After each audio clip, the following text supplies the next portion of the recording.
যারা বেগুন খেতে ভালোবাসো তাদের জন্য আজ আমি নিয়ে এসেছি একটা অন্যরকম বেগুনের মুচমুচে recipe. Hello friends, welcome back to my channel. আজ আমি তোমাদের সঙ্গে শেয়ার করব মুচমুচে বেগুন ভাজা।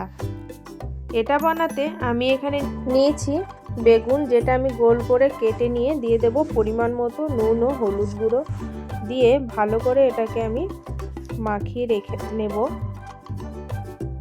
সবগুলো আমি সুন্দর করে মাখিয়ে নিয়েছি। এদিকে একটা প্লেটের মধ্যে আমি নিয়ে নেব 2 টেবিল চামচ বেসন, 1 টেবিল চামচ চালের গুঁড়ো, 1 চামচ সুজি, সামান্য নুন, হলুদ গুঁড়ো, কাশ্মীরি লঙ্কার গুঁড়ো আর সামান্য পরিমাণে চিনি।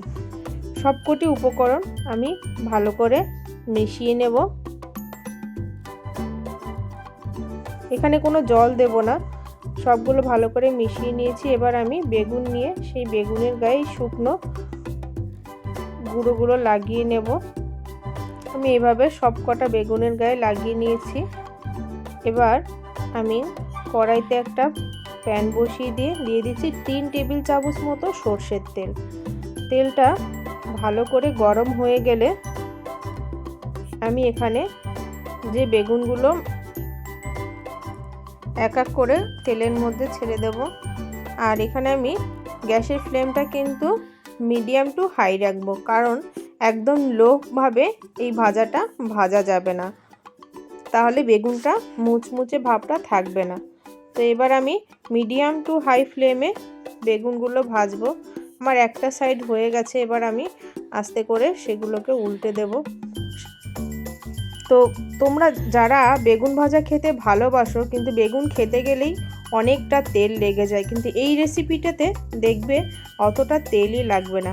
আমি সবগুলো বেগুন ভাজার পরে তোমাদের দেখিয়ে দেবো যে কতটুকু তেল লাগলো ভাজতে। তো বেগুনগুলো আমার ভাজা হয়ে গেছে, এবার আমি তুলে নেব। তোমরা একবার হলেও বন্ধুরা রেসিপিটা ট্রাই করে দেখো, খুব ভালো লাগবে। আর হ্যাঁ, অবশ্যই কিন্তু আমার চ্যানেলটা সাবস্ক্রাইব করবে, পাশে থাকা বেল আইকনটি প্রেস করবে।